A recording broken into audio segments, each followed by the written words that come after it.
This is a lecture from OpenTuition. To benefit from the lecture, you should download the free lecture notes from opentuition.com. All right, this lecture is on chapter 24 of the free lecture notes, which is on interest rate risk management. You'll remember the previous chapter had a lot of lectures because there's a lot to go through on foreign exchange risk management, interest rate risk management. You can't be asked numbers on it, but you are expected to be aware of what the risk we're talking about is and how it might be managed. But hopefully it will be a lot quicker going through this side of it. But again, it's not a numbers problem here. It can only be what I call written questions. Anyway, first of all, be clear what it is we're talking about. And for some people, it's almost too obvious, in that if we borrow money, any company stands to be borrowing money, then of course we're paying interest. And the risk is that interest rates do change.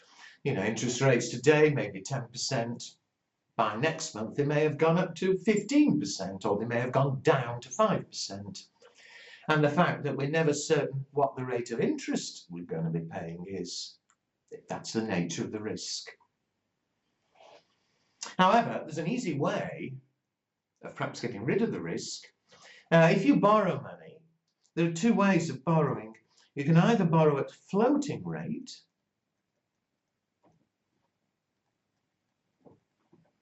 and if you're borrowing at floating rate, then day by day you're being charged, or whatever the interest rate happens to be, charged actual interest rate from day to day.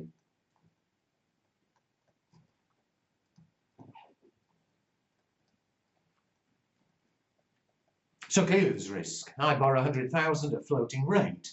Today they're charging 10%, but I've no idea what rate we'll be charging next week or the week after.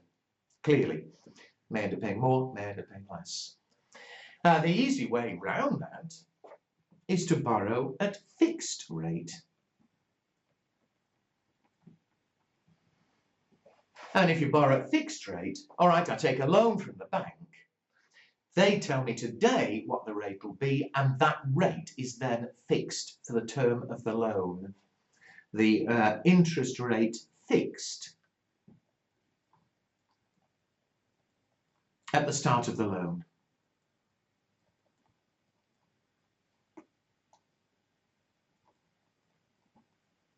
So, of course, if I borrow at 10% fixed rate, then it's irrelevant to me what happens to interest rates in the future. I'll be paying a fixed 10%. There's no risk. It's a fixed amount. So that may seem the end of it, except that even borrowing at fixed rate, there can still be a risk. And the reason is this. If I need to borrow the money today, I'm borrowing 100,000 today, they quote me 10% fixed rate, fine, that is fixed. But what about this? I will need to borrow, let's say 100,000 in 3 months' time.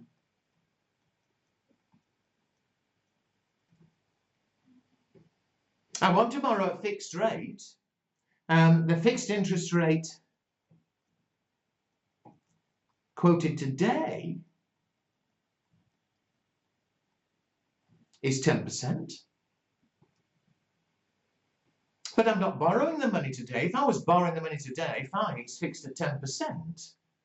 My problem is the risk is what rate will they be quoting in 3 months' time?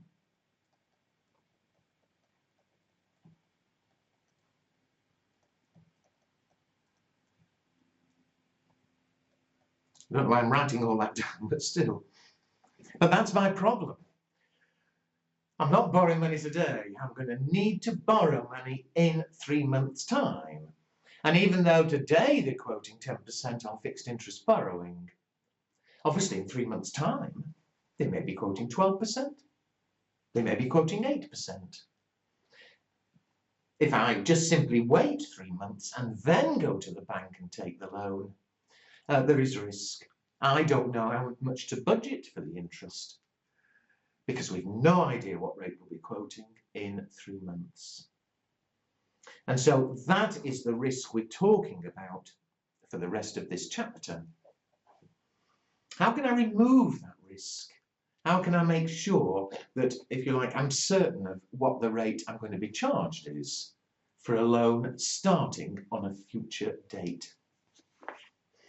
And if you turn over, there are 4 ways of removing that risk that you're expected to be aware of. Forward rate agreements, interest rate guarantees, interest rate futures, interest rate options. And let me explain each one. First of all, the most important one for the exam is what we call forward rate agreement, or FRA.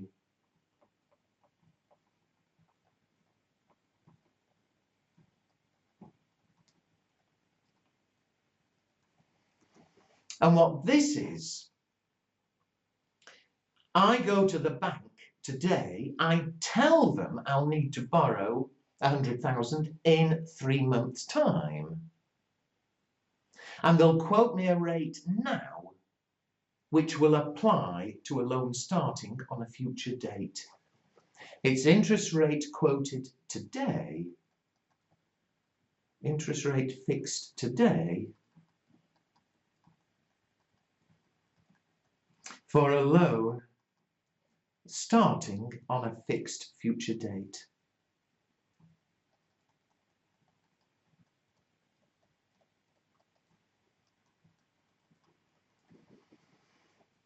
Let me show you what I mean. If you look at 4.1,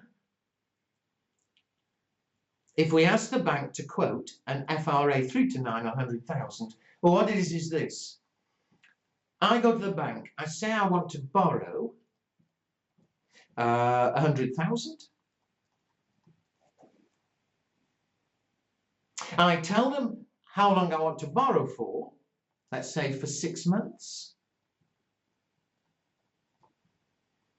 But we don't want to take the loan today. We want it to start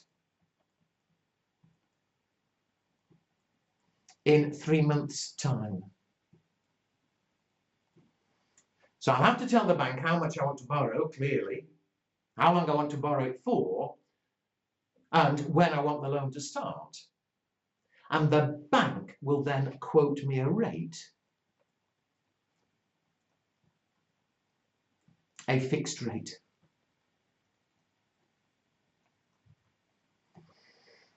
They might say, okay, currently the rates are 8%, but because your loan's starting in 3 months' time, we'll quote you 10%. And it's up to me whether to accept that quote or not. But if I accept the quote, then that's the rate I'll pay, regardless of what the actual rates happen to be in 3 months' time. I mentioned terminology. The terminology that goes with it. Again, obviously, the bank will want to know how much you're borrowing, how long for, and when it will start. Well, you ask them for an FRA, a forward rate agreement. You tell them the amount, 100,000. And the way we tell them that it's 6 months and it'll start in 3 months' time, we call it an FRA 3 to 9. 3 is the start date of the loan. 9 is the end date. So I want the loan to start in 3 months, and because it's a 6-month loan, it'll finish in 9 months. And so there we are, the easiest way of all, it's then fixed. It actually works in a slightly funny way, that suppose the bank has come back and quotes 10%.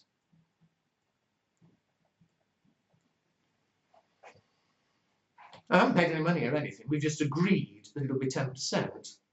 What actually happens is at the start of the loan,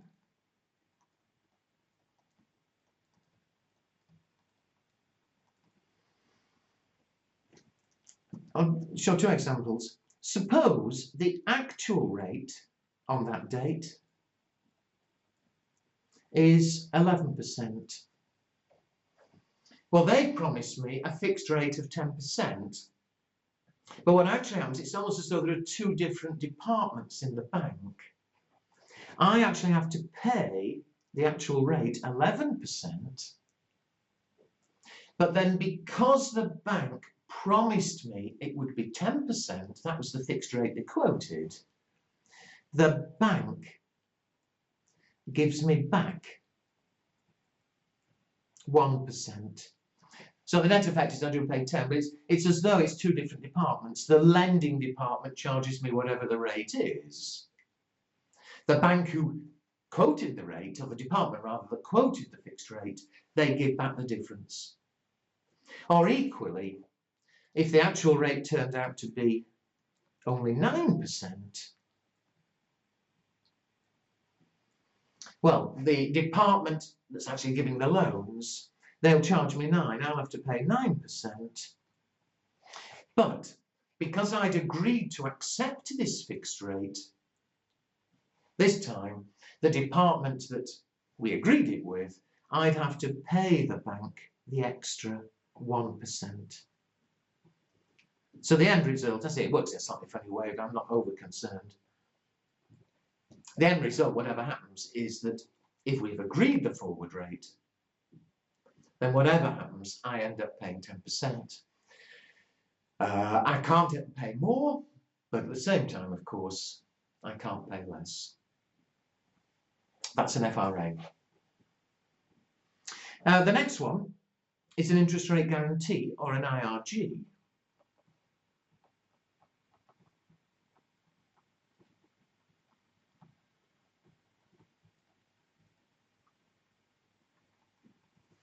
And what this is, it's a bit like an option, because you see, the forward rate, using the forward rate agreement, as I said before, if the actual interest rates go up, great, I fixed at 10%. If rates go down, well, I don't get the benefit. I'm still fixed at 10%. And if I was pretty sure that interest rates were going to fall, then of course I don't want to be fixed at 10%. I'd rather pay the lower rate. But the danger is I think interest rates are going to fall, but of course I could be wrong. What happens if they go up? Then I've got a problem. Well, with an interest rate guarantee, you tell the bank what the maximum you want to pay is. Suppose I'm happy to pay up to 10%, but I don't want to pay any more than 10. But on the other hand, if the interest rates fall, then I want to have the lower rate. I go to the bank and I say I want an IRG on, let's say, 100,000 again. 3 to 9, same idea. It's going to be a loan that starts in 3 months' time and finishes in 9 months' time. And I want an IRG at 10%. The bank will quote me a price for that. The bank will charge me a premium.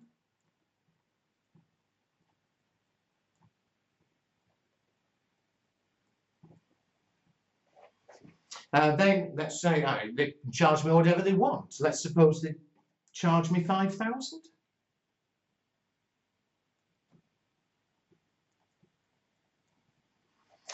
But the beauty of this is that when it actually comes to the start of the loan,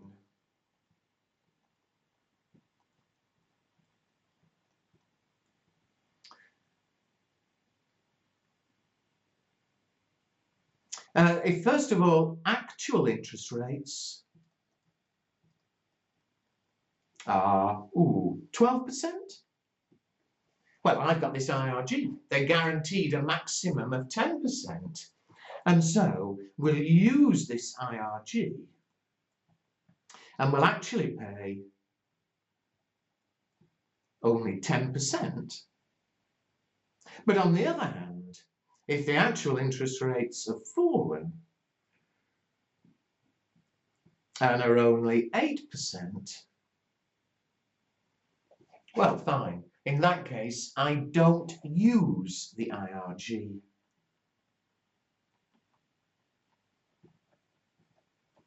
And I'll pay the actual rate of 8%.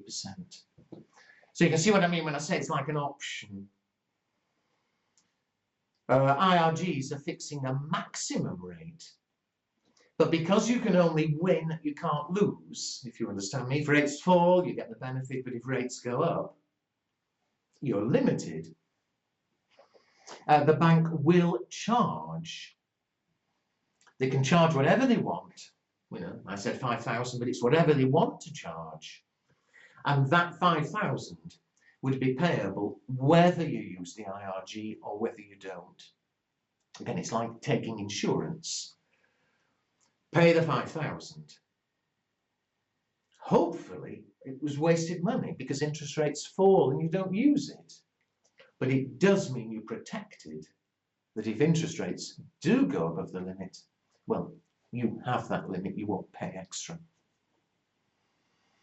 A bit of terminology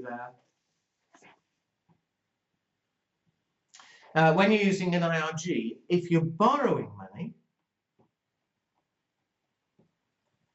then of course you want to fix a maximum interest rate.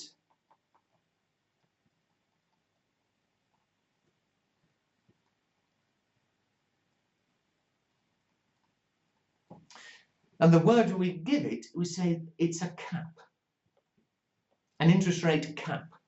We've got a cap in my example of 10%.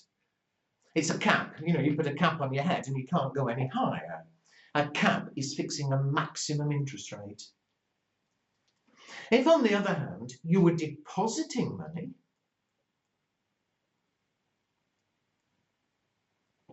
which is less likely for a company, but still, if we were depositing money, then again you can buy an IRG, but surely if you're depositing, you want the situation where if interest rates go up, great, you'll earn more and more interest, great, but you want to protect yourself in case interest rates fall. Surely you want to fix a minimum rate.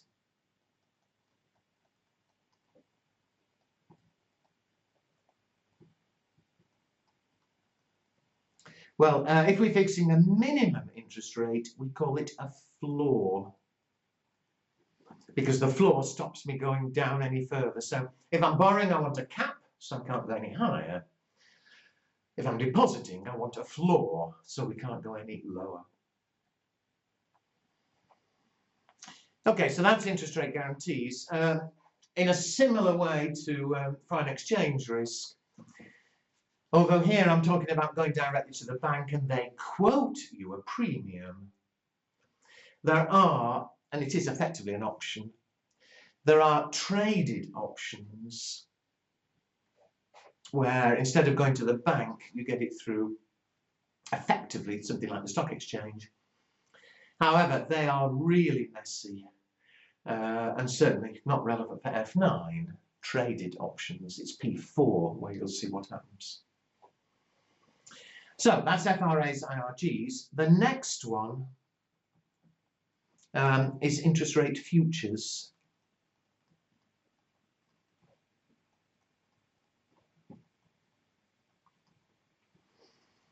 And there is a similarity, as you'll see, to foreign exchange futures. Because with foreign exchange futures, I said as the spot rate goes up and down, we gain or lose. We leave that at risk.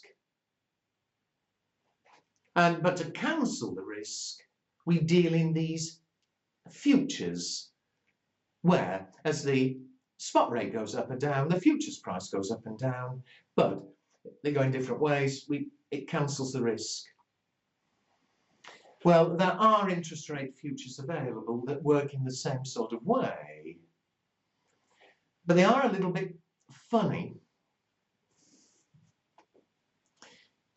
And I will explain with a little example, but be careful here, it is a bit messy. Don't learn what's coming.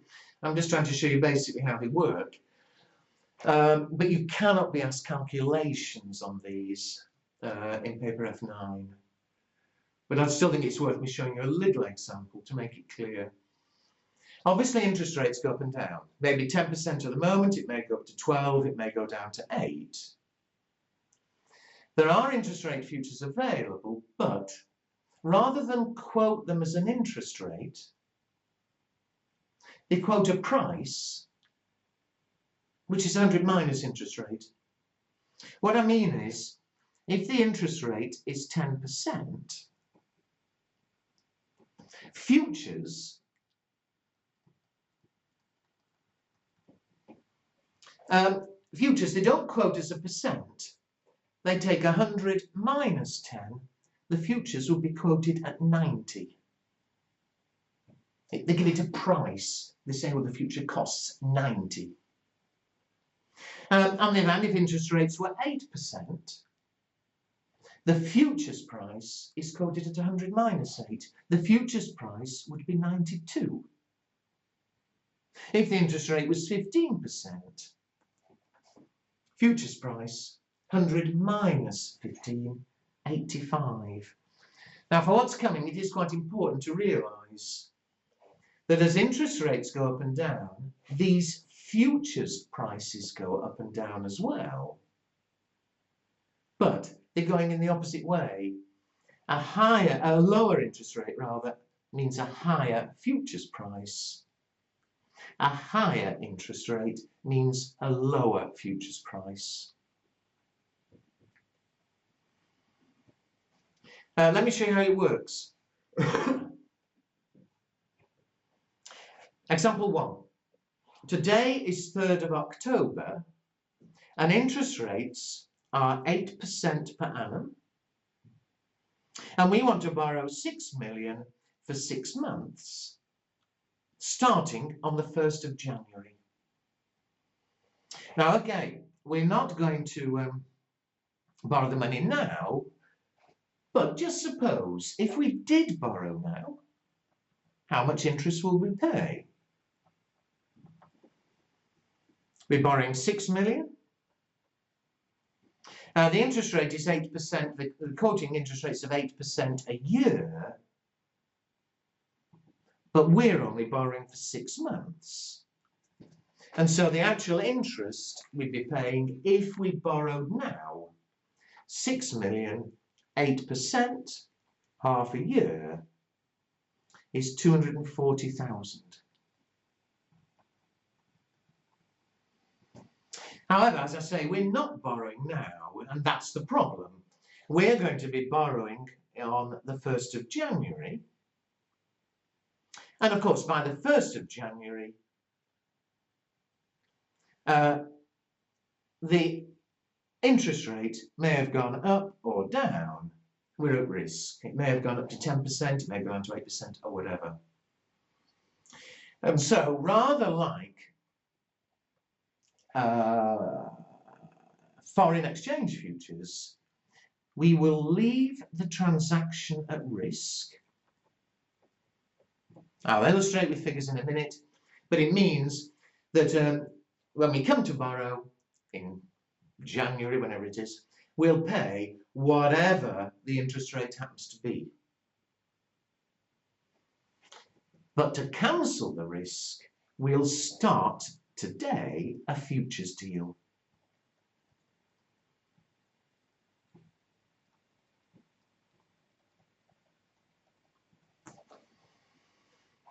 And what will we do? Now think about this. There are futures available. The price at the moment is 92. 8%, 92. We are worried, we're borrowing money, so we're worried the interest rate will go up. What will happen to the futures price if the interest rate goes up? think back to what I said. If the interest rate goes up, it's currently 8% and the futures price is 92. If the interest rate goes higher, the futures price goes lower. So if interest rates go up, I'm paying more interest. I need to deal in futures that'll give me a profit to cancel the extra interest. And the way we do it, we will sell futures today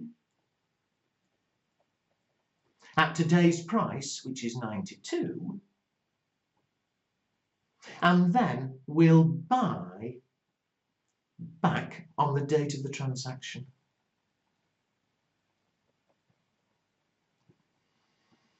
Now, I've already said don't worry too much because you can't be asked numbers.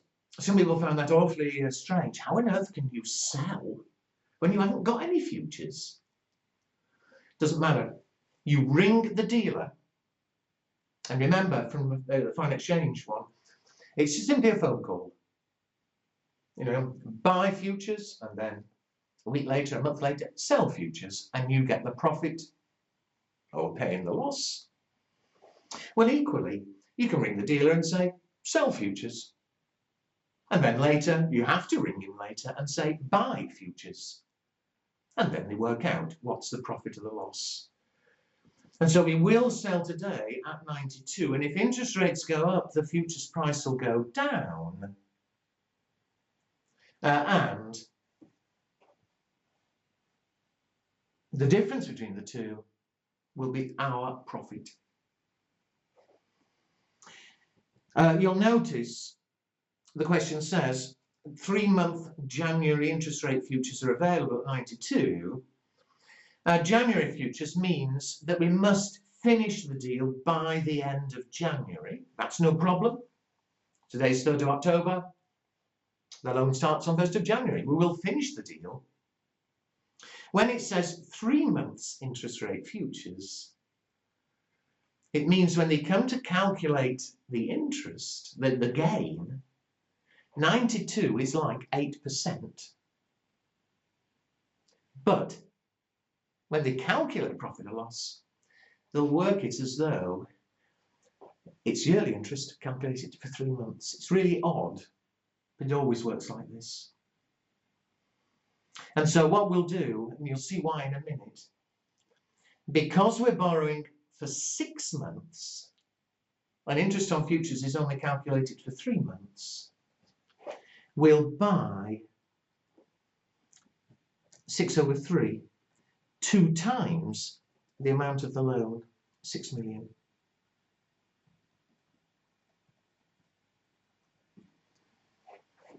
You'll see why in a minute, because now let's see what happens on the date the loan starts, which is 1st of January.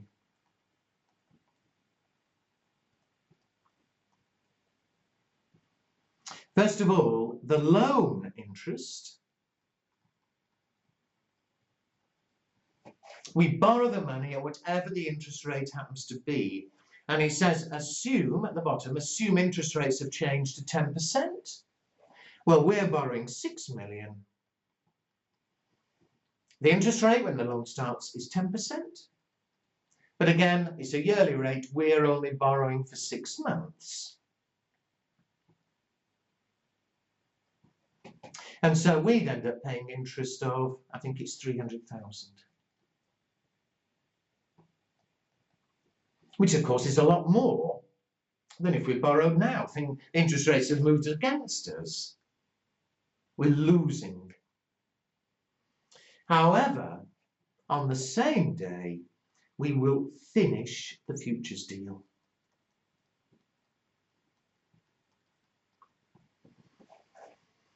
And what happened?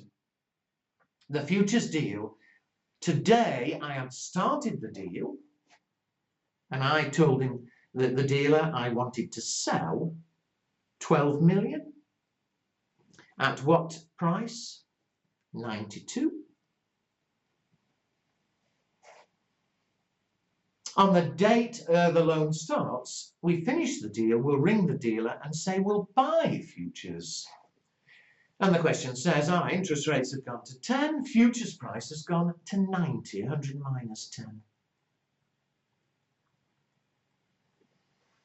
And they say, okay, it's changed by 2, which is effectively 2%. And they say, right, how much did I have the deal on? 12 million. And here, now you're going to see why we have the deal on 12. Because they say, okay, your gain, the movement is 2%. So 2 over 100. But, and this is the strange thing, which don't learn at this stage, but although always that's equivalent to a yearly rate, 2%, they always, with interest rate futures, calculate the gain or loss as though it's for 3 months, 3/12. It's 2% a year, but futures are always 3 month futures. They always take 3/12 of it. And so, how much will our gain be? 12 million, 2%, 3/12. Our gain is 60,000. We'll receive 60 from the dealer. And what's the net result? Pay 300, receive 60, a net payment of 240,000, which of course is what we would have paid had we raised the money today. Now, as I say, that 3/12 may be confusing, but sorry, but it's nothing to worry about until P4. But you know, if I was showing you an example, I have to do it properly.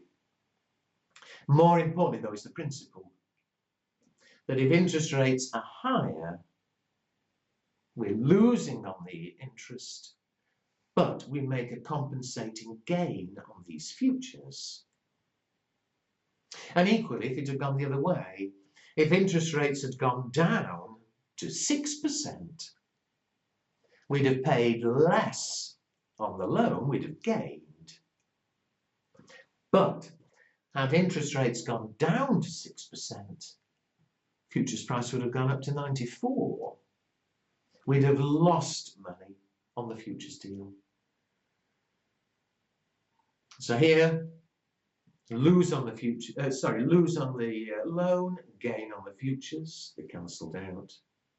If interest rates had fallen, we'd gain on the loan, but we'd lose on the futures. Again, they'd cancel out. Again, a bit like financial futures, things don't in fact work perfectly because futures prices do move up and down with interest rates, but it's not always precisely 8%, 92, 10%, 90, and so on. There's slight differences. So in practice, it doesn't work out perfectly. But you know, when it's big amounts, we're not worried about a few hundred or a few thousand difference. Over the page,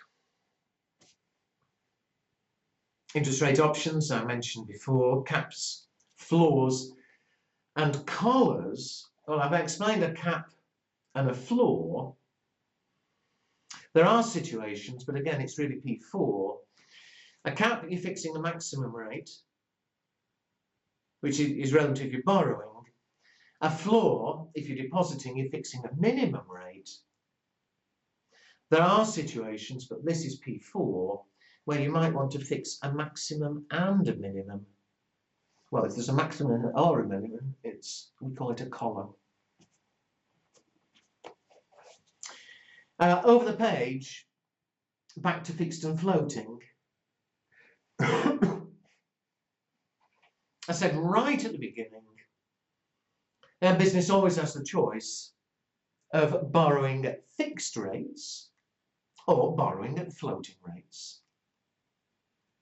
Now, there's an obvious merit in borrowing at fixed rate because you're then guaranteed what you're paying. There isn't that risk it might be higher or lower. But when floating rate might be of benefit, is if your income, whatever we're selling, if our income tends to go up and down year by year with interest rates, if we're a bank, for instance, our income goes up and down with interest, then it could make sense for your borrowing to be at floating rate, because if interest rates go up, we get more income, and okay, we pay more interest. If interest rates go down, we receive less income, but we'll pay less interest. So there are some businesses that would actually prefer to borrow floating. And because of that, what we call an interest rate swap may be worth considering. Yet again, you can't be asked numbers, but an interest rate swap is where we've got two companies both borrowing money and they swap their interest payments. And let me show you with a tiny example.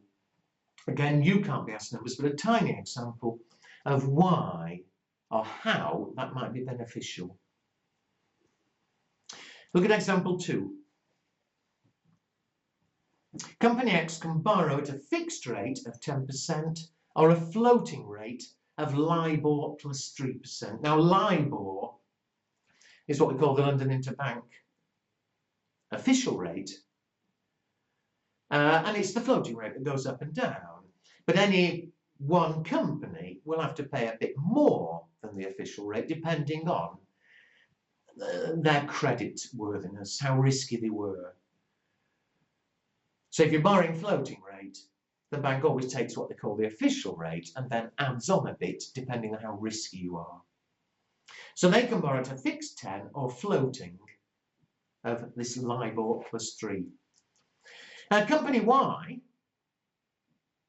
they're perhaps not as good at credit risk, so when they go to the bank, they're quoted 12% if they borrowed fixed. You know, if they're a more risky company, the bank charges a higher rate. And if they want to borrow floating, again, a higher rate, LIBOR plus 6.5. X wishes to borrow at fixed rate. Y wishes to borrow at floating. Well, if we ignore any mention of this swapping business, if they do their own borrowing,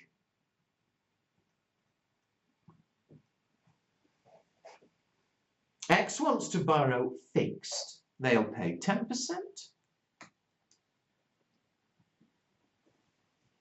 Y wants to borrow floating, they'll pay LIBOR plus 6.5. And so, assuming they wanted to borrow the same amounts, in total, they're paying 10 plus that, LIBOR plus 16.5%. Well, a way they could potentially save money, not always, but potentially, is let's have them borrow the opposite of what they wanted and then swap. What I mean is this. X wants to borrow fixed, but for the minute, let's suppose they borrow floating, they'll pay LIBOR plus 3%. Y wants to borrow floating, for the moment, have them borrow fixed, and they'll pay 12%. And again, assuming both companies wanted to borrow the same amount, they arrange that borrowing, but then they pay each other's interest. X pays Y's interest, so X pays 12. Y pays X's interest, LIBOR plus 3. And in total, how much will they be paying then? LIBOR plus 15. They're saving 1.5%. Now, of course, couldn't quite leave it like that, because although Y is delighted, borrow themselves and they're paying LIBOR plus 6.5, they're now only paying LIBOR plus 3. They're saving 3.5%. X is going to be pretty annoyed. They're not going to be happy because they would have been paying 10%, do all this swapping, and end up paying 12%. However, because overall they can make a saving, they'll share the saving between them.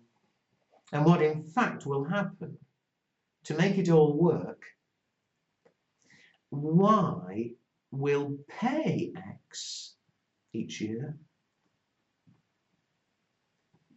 I'll show you I've got the figure in a minute, but they'll pay X 10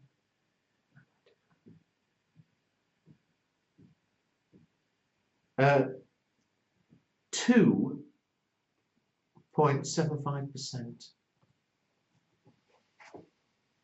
which will mean Y ends up in total paying LIBOR plus 5.75% each year.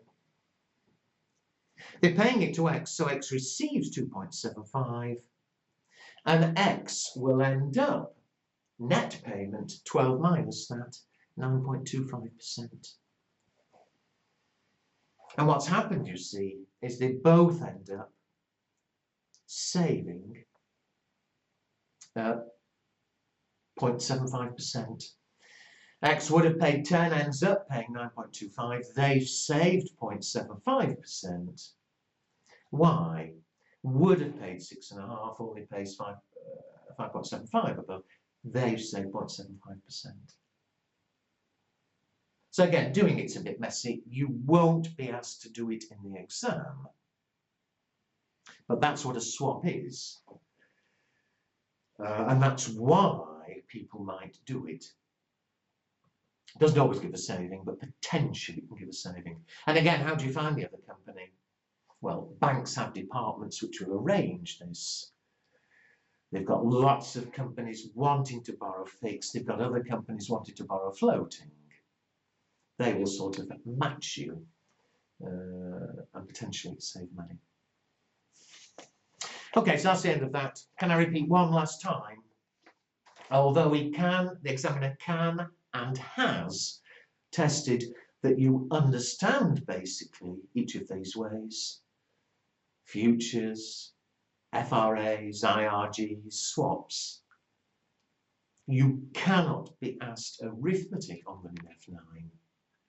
Again, the reason I've been through a few examples is I just think, I hope, it makes it a little bit more clear than simply saying it all in words.